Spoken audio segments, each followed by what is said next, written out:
Agora você pode fazer parte do clube de membros do Spurgeon TV. Esses são e-books já disponibilizados para os membros do canal. Todos os dias, novos e-books são adicionados junto com outros benefícios que só os membros têm.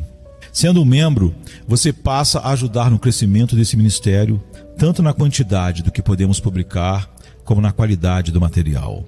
Nosso propósito é, juntos, atingirmos o maior número de pessoas com solo escritura.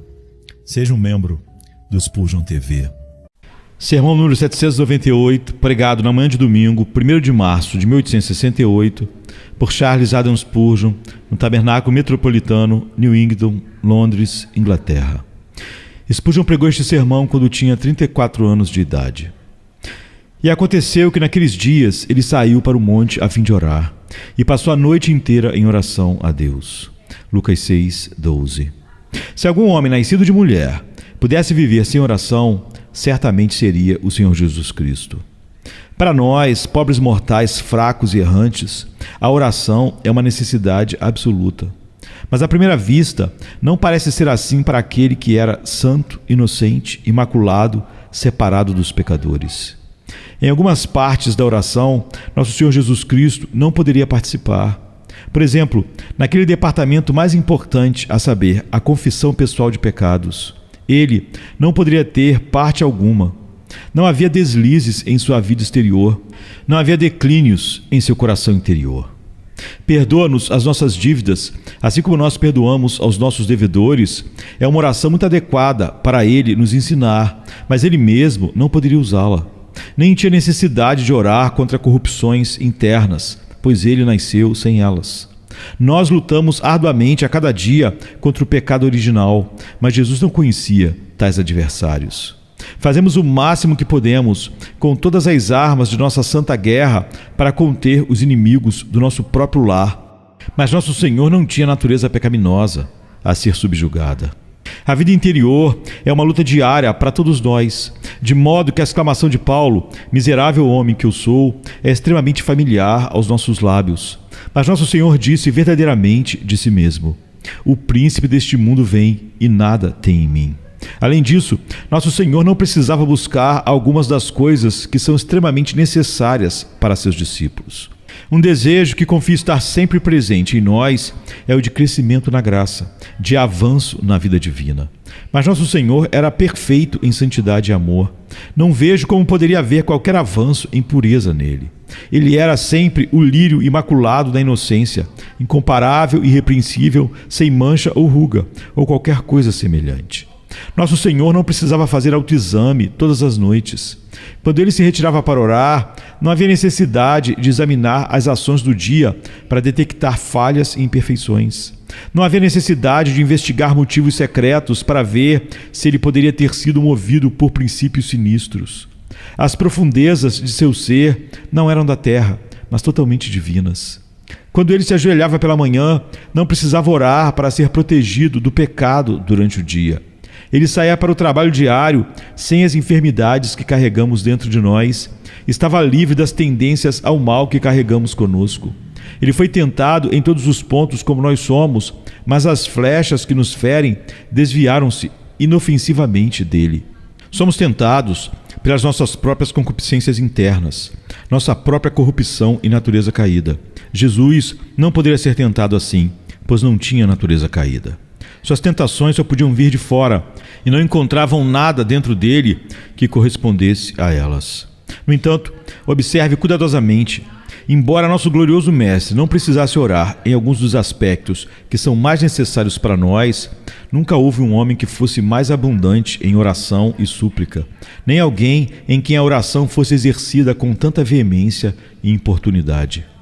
Ele foi o maior dos pregadores, mas suas orações causaram uma impressão ainda mais profunda em seus discípulos do que seus sermões, pois eles não disseram: Senhor, ensina-nos a pregar, mas exclamaram: Senhor, ensina-nos a orar. Eles sentiram que ele era mestre naquela arte celestial e aos seus pés desejavam sentar-se para aprender como mover o céu e a terra com lutas sagradas. Irmãos, já que nosso Senhor, sem pecado, foi tão poderoso em oração, seu exemplo não nos diz como uma voz irresistivelmente persuasiva: vigiai e orai, para que não entreis em tentação. Vocês devem ser conformados à imagem de Cristo. Sejam conformados neste aspecto, que sejam homens de oração. Vocês desejam conhecer o segredo do seu poder com os homens. Busquem obter seu poder com Deus. Vocês desejam obter as bênçãos que foram tão copiosamente derramadas sobre ele. Busquem-nas onde ele as buscou. Encontrem-nas onde ele as encontrou. Se desejam adornar sua doutrina e aumentar seu reino, usem a arma de toda a oração, que garante a vitória a todos que a usam, como o capitão usou. Embora nosso Senhor Jesus Cristo fosse o mais constante em suas devoções perpétuas, homens devotos têm o hábito de separar tempos para súplicas extraordinárias. Um homem que não ora habitualmente é apenas um hipócrita quando finge orar especialmente. Quem gostaria de viver na casa de um avarento que o deixasse faminto o ano inteiro, exceto que de vez em quando, em dia de festa, o alimentasse com iguarias? Não devemos ser avarentos na oração, negligenciando-a regularmente e apenas abundando nelas em ocasiões particulares, quando a ostentação e não a sinceridade pode nos influenciar. Mas mesmo aquele que mantém uma mesa farta, às vezes prepara um banquete mais luxuoso do que de costume. E assim também devemos nós, se habitualmente vivemos perto de Deus, selecionar nossos momentos extraordinários nos quais a alma possa se encher de comunhão. Nosso Senhor Jesus Cristo, no texto diante de nós, nos deu um exemplo de devoção extraordinária, fornecendo-nos todos os detalhes e minúcias do exercício. Observe o lugar que ele escolheu para isso. Ele buscou a solidão de uma montanha. Ele era tão popular que não podia esperar, em qualquer cidade ou vila, estar livre de inúmeros seguidores. Ele era um benfeitor tão grande que nunca poderia estar sem doentes pedindo cura em suas mãos. Ele não conhecia descanso, nem mesmo para comer pão, e, portanto, para obter um pouco de repouso, ele buscava o recanto de alguma colina alta onde o pé humano não pudesse profanar sua solidão. Se você deseja aproximar-se de Deus de maneira extraordinária, deve cuidar para não ser perturbado. Não sei como é com cada um, mas se alguém deseja aproximar-se muito de Deus, certamente haverá uma batida na porta, ou algum assunto urgente, ou alguma circunstância adversa para nos tentar a sair de nossos joelhos. Será que Satanás sabe o quão enriquecedora para a alma é a reclusão e a devoção? E, portanto, se ele puder, por qualquer método, incitar amigo ou inimigo a nos chamar para fora de nossos aposentos, ele certamente o fará. Aqui, nosso Senhor estava fora de alcance. A montanha era melhor do que um quarto com portas trancadas. Longe estava o barulho da cidade e o ruído daqueles que clamavam com suas mercadorias. Nem o grito de triunfo, nem o lamento de tristeza podiam alcançá-lo ali. Queridos amigos, busquem cuidadosamente, se puderem, uma solidão perfeita. Mas se não for possível, cheguem o mais perto possível disso e, tanto quanto possível, mantenham-se fora do som e do pensamento do mundo exterior. Nosso Senhor não recorreu à montanha para que pudesse orar em voz alta. Não posso falar pelos outros, mas muitas vezes acho muito útil para mim poder falar em voz alta em oração privada. Não duvido que mentes muito espirituais possam orar por um longo tempo sem mover os lábios, mas penso que a maioria de nós frequentemente acharia um estímulo e uma ajuda poder dar voz aos nossos clamores e suspiros, sem ninguém presente para ouvir. Sabemos que nosso Senhor estava acostumado a usar fortes clamores e lágrimas, e não seria desejável que um ouvido humano os ouvisse. De fato, sua modéstia natural o colocaria sob uma restrição. Ele, portanto, buscava montanhas distantes para que pudesse, na presença de seu Pai e na presença de mais ninguém, derramar toda a sua alma, gemendo, lutando, se debatendo ou se regozijando conforme seu espírito fosse movido na ocasião. Ele também não buscava a montanha para evitar ostentação. Se orarmos para sermos vistos pelos homens, teremos nossa recompensa, e uma recompensa lamentável será. Teremos a admiração de tolos superficiais e nada mais. Se nosso objetivo na oração é obter bênçãos de Deus, devemos apresentar nossas orações sem ser estragada pela observação humana. Fique sozinho com seu Deus se você deseja mover seu braço. Se você jejuar, não apareça aos homens como quem jejua. Se você pleitear pessoalmente com Deus, não conte a ninguém. Certifique-se de que isso seja um segredo entre Deus e sua própria alma. Então seu Pai o recompensará abertamente. Mas se você se exibir como um fariseu e tocar sua trombeta na esquina das ruas, você irá para onde o fariseu foi, onde os hipócritas sentem para sempre a ira de Deus. Jesus, portanto, para evitar interrupção, para ter a oportunidade de derramar toda a sua alma e para evitar ostentação, buscava a montanha. Que grandiosa oratória para o Filho de Deus! Que paredes teriam sido tão adequadas! Que sala teria abrigado dignamente o intercessor tão poderoso? O Filho de Deus, de maneira mais adequada, entrou no glorioso templo da natureza de Deus quando queria comungar com o céu. Aquelas colinas gigantes e as longas sombras lançadas pelo luar eram os únicos dignos de serem seus companheiros.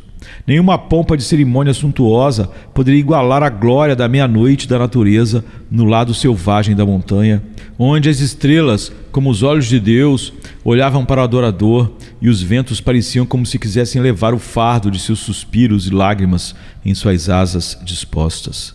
Sansão, no templo dos filisteus, movendo as colunas gigantes, é um mero anão comparado com Jesus de Nazaré, movendo o céu e a terra, enquanto se curva sozinho no grande templo de Jeová. Para propósitos de devoção extraordinária, o tempo selecionado por nosso Mestre também é uma lição para nós. Ele escolheu as horas silenciosas da noite. Agora, pode acontecer que, se literalmente o imitarmos, possamos nos desviar completamente, pois, sem dúvida, ele escolheu a noite porque era mais conveniente, adequada e apropriada em todos os aspectos. Para alguns de nós, a noite pode ser extremamente inadequada e imprópria. Se for assim, de modo algum devemos escolhê-la, mas devemos seguir nosso Senhor no espírito, em vez de na letra. Devemos dar às coisas celestiais aquela parte do dia em que podemos estar mais tranquilos, aquelas horas que podemos mais justamente destinar a isso sem prejudicar nossas outras obrigações de seu devido tempo. Durante o dia, nosso Salvador estava pregando. Ele não poderia parar de pregar, nem mesmo para passar o dia em oração. Durante o dia, a multidão precisava de cura. Nosso Senhor não suspenderia seu trabalho benevolente por suas comunhões privadas. Devemos cuidar para nunca apresentar um dever a Deus manchado pelo sangue de outro, mas equilibrar e propor nossas diferentes formas de serviço, de modo que nosso trabalho de vida seja perfeito e completo, sem faltar em nada. Geralmente, no entanto, a noite será a estação favorecida para os jacóis lutadores. Quando todos os homens foram para suas próprias casas para descansar, o homem de Nazaré tinha o direito de buscar seu consolo onde melhor pudesse. E se o sono refrescava os outros e a oração mais plenamente o refrescava, então, de todas as formas que ele orasse, contra isso, nenhum cão moverá sua língua. Separe para intercessões notavelmente prolongadas épocas que correspondam a essa descrição, quando o tempo é seu, não do seu patrão, seu, não da sua família, não roubado da devoção familiar, não abstraído da assembleia pública ou da escola dominical. O tempo de quietude, quando tudo ao seu redor está em repouso, o tempo propício para a solenidade e a reverência de um espírito silenciado em submissão reverente, mas elevado a uma devoção arrebatada. Tal tempo, para muitos, pode ser à noite, para outros, pode ser durante o dia. Deixe que o bom senso santificado seja a sua orientação. Novamente, nosso Senhor nos dá um bom exemplo na questão das épocas extraordinárias de devoção pelo caráter prolongado de sua oração. Ele continua a noite inteira em oração. Não acho que somos obrigados a orar longamente como regra geral. Receio, no entanto, que não haja grande necessidade de fazer essa observação, pois a maioria dos cristãos já é bastante breve, se não muito breve, em adoração privada. Com a ajuda do Espírito Santo, é possível, por meio de energia santa e zelo sagrado, colocar tanta oração em alguns minutos quanto em muitas horas, pois a oração prevalente não é medida por Deus em metros ou horas. A força é seu padrão, mais do que o cumprimento.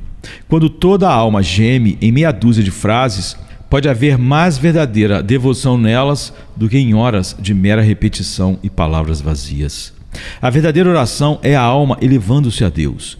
E se ela pode cavalgar sobre um querubim ou nas asas do vento, tanto melhor. Ainda assim, em épocas extraordinárias, quando a alma está profundamente engajada em uma intensidade eminente de devoção, é bom continuar por um tempo prolongado. Não sabemos se o Senhor estava orando vocalmente o tempo todo durante a noite. Ele pode ter pausado para contemplar, ele pode ter examinado todo o campo sobre o qual sua oração deveria se estender, meditando sobre o caráter de seu Deus, recapitulando as preciosas promessas, lembrando das necessidades de seu povo e, assim, se armando com argumentos para voltar e lutar e prevalecer.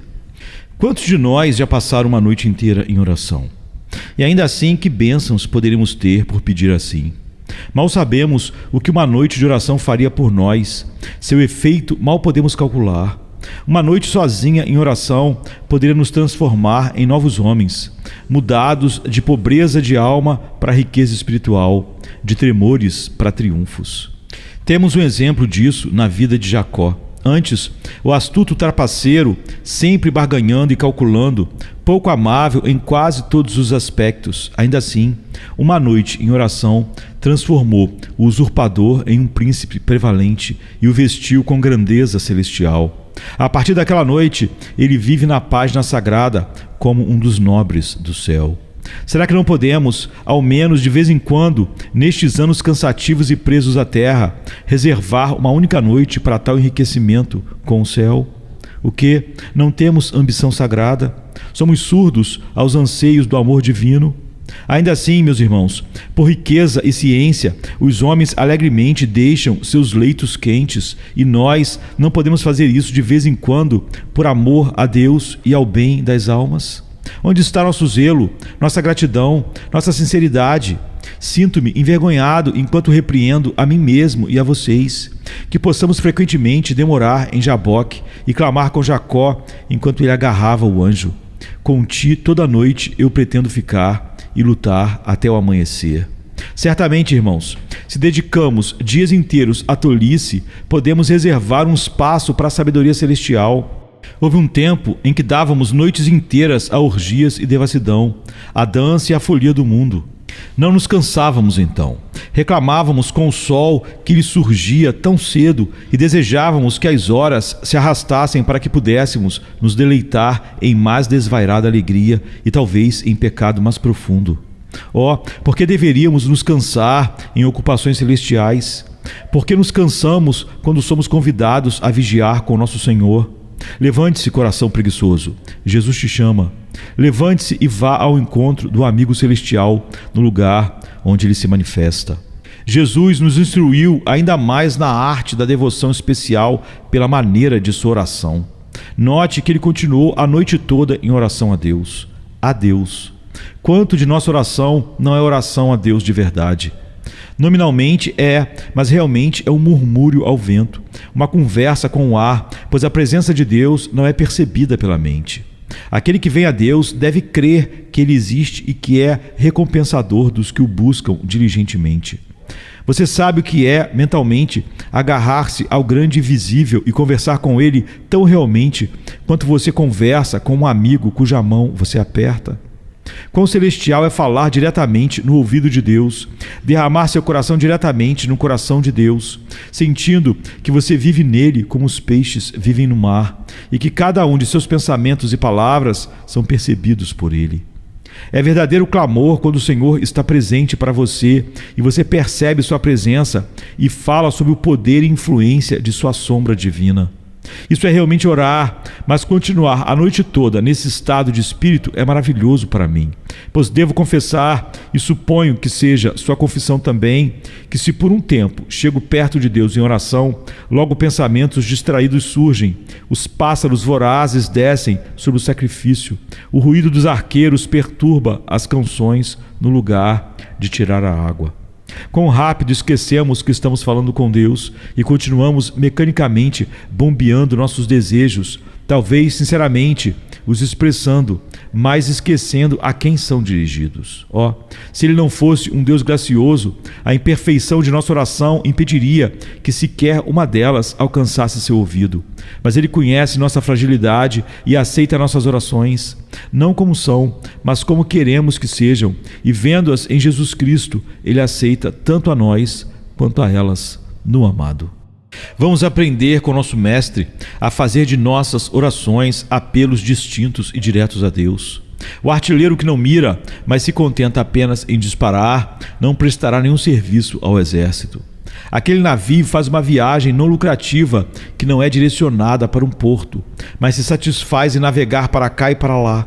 Devemos direcionar nossas orações a Deus e manter comunhão com Ele, ou nossa devoção se tornará uma nulidade, um nome para algo que não é. A tradução etíope diz: em oração com Deus. Verdadeiramente, esta é a mais alta ordem de oração. E embora a tradução possa ser indefensável, o significado é suficientemente correto, pois Jesus estava eminentemente com Deus a noite toda. Orar com Deus, você sabe o que é isso? Ser o eco da voz de Jeová, desejar os desejos do Senhor e ansiar com os anseios dele. Esta é uma condição graciosa de estar, quando a oração é uma tábua para o Senhor escrever, um carvão ardendo com fogo celestial, uma folha movida pelo vento celestial. Ser absorvido na vontade divina, tendo a noite inteira engolida na mente de Deus. Isso por uma noite inteira seria abençoado. Isso para sempre seria a própria bem-aventurança. Observe também que alguns traduziram a passagem como na oração de Deus. Esta é provavelmente uma tradução incorreta, embora o Dr. Gil pareça endossá-la, mas traz um significado precioso. As coisas mais eminentes eram, na língua hebraica, atribuídas a Deus, de modo que isso significaria a oração mais nobre, a oração mais intensa, a oração mais veemente, uma oração em que todo homem reúne sua força total e a gasta em agonia diante do trono eterno. Orar assim, a grande, profunda e veemente oração de Deus. Irmãos, temo que, como regra em nossas reuniões de oração, sejamos muito decorosos e mesmo em nossas orações privadas, sintamos muito o poder da formalidade.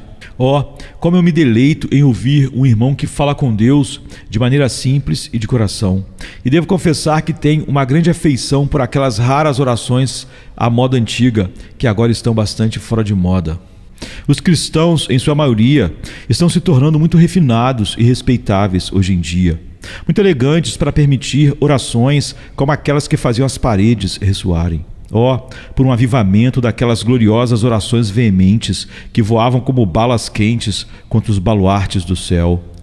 Por mais abalos das colunas das portas em veemência, mas trovões nos portões da misericórdia. Eu preferiria assistir a uma reunião de oração onde houvesse gemidos e clamores por todo lugar e gritos de aleluia do que estar em suas assembleias polidas, onde tudo é tão morto quanto a morte e decoroso como o sepulcro caiado. Por mais da oração de Deus, o corpo todo, a alma e o espírito trabalhando juntos, o homem inteiro sendo despertado e estimulado ao mais alto nível de intensidade para lutar com o Altíssimo. Tal, sem dúvida, foi a oração de Jesus no lado frio da montanha. Mais uma vez, podemos aprender com Jesus, nosso Senhor, a ocasião para uma devoção especial. No momento em que nosso Mestre continua a noite toda em oração, ele tinha sido repreendido pelos fariseus. Ele cumpriu a resolução do homem segundo o coração de Deus. Sejam envergonhados os soberbos, pois me trataram perversamente sem causa, mas eu meditarei nos teus preceitos. Assim fez Davi, e assim fez o Senhor de Davi.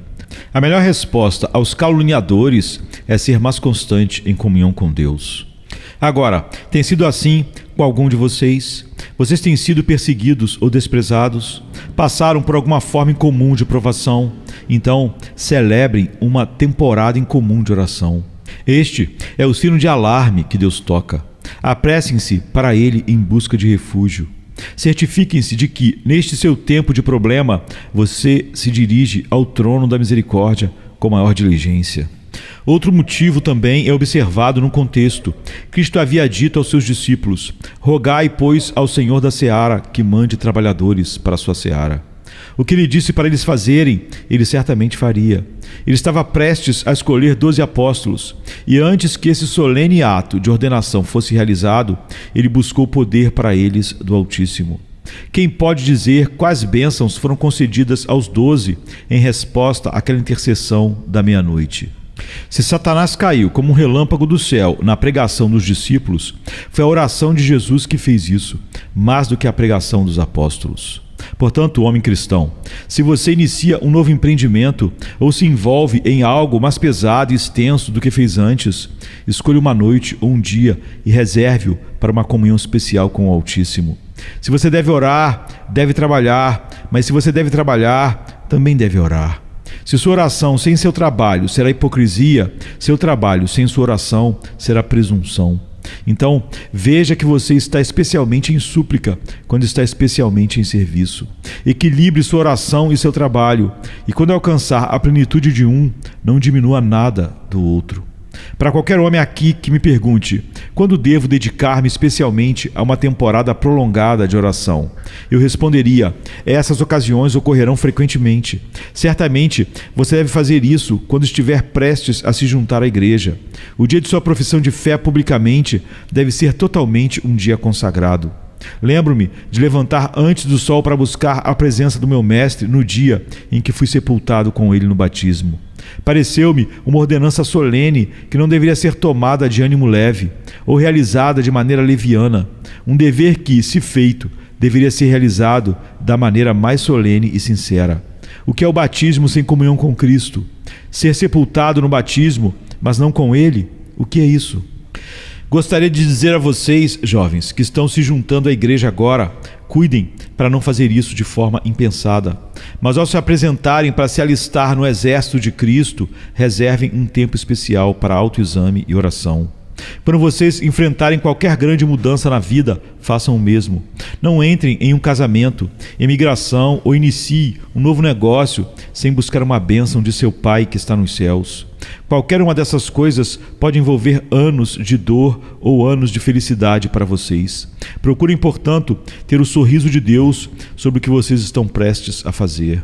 Vocês não deveriam também fazer de seus momentos de provação peculiar, momentos de oração especial? Esperem em Deus agora que a criança está morrendo. Lute com Ele, como Davi fez com relação à criança de Betseba. Aproximem-se de Deus com jejum e oração por uma vida que lhes é especialmente querida, se talvez ela possa ser preservada. E quando o machado da morte cair e a árvore sobre a qual vocês encontravam abrigo for cortada, então novamente, antes que o túmulo seja fechado e a visitação seja esquecida, aproximem-se de Deus com um zelo 7 vezes maior. E se vocês têm estudado a palavra de Deus e não conseguem entender um trecho das Escrituras, se alguma verdade da revelação os deixa perplexos, agora, novamente, é o momento de se dedicar, como Daniel, à oração e súplica para descobrir qual é o significado do Senhor no livro de sua profecia.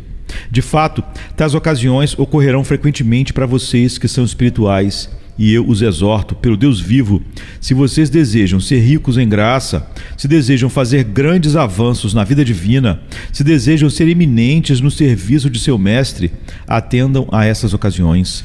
Consigam 1 hora sozinhos, 1 hora sim, 2 horas por dia se puderem, e não saiam da presença do mestre até que seus rostos brilhem como o rosto de Moisés uma vez brilhou, quando ele esteve por muito tempo no monte sozinho com Deus. E agora, tendo apresentado o exemplo de Cristo o melhor que pude, quero fazer uma aplicação do assunto a esta igreja que, neste momento, separou um longo período para a devoção especial. Minhas palavras serão poucas, mas desejo sinceramente que Deus as torne significativas para cada membro desta igreja. Uma igreja, para ter uma bênção em seus tempos especiais de oração, deve abundar em oração constante em outros momentos. Eu não acredito em esforços espasmódicos para avivamento. Deve haver ocasiões especiais, mas essas devem ser o resultado de um vigor ordinário, ativo e saudável.